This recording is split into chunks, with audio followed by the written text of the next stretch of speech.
To upload full profile picture on WhatsApp without crop, all you have to need, open a browser on your smartphone and search for No Crop AI. Then open this website, PixelCut AI. In this website, tap on Upload Image and upload the profile photo from your gallery.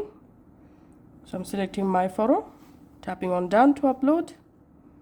Once the photo uploaded, here we have to select the square shape, then tap on Generate.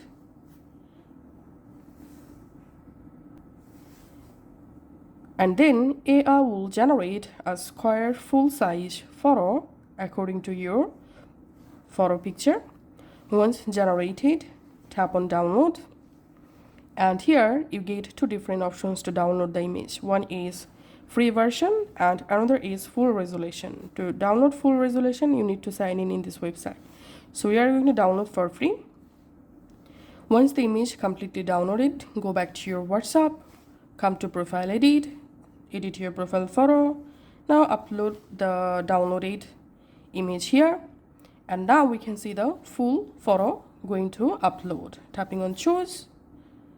And that's how we can actually upload full profile picture without crop. Thanks for watching.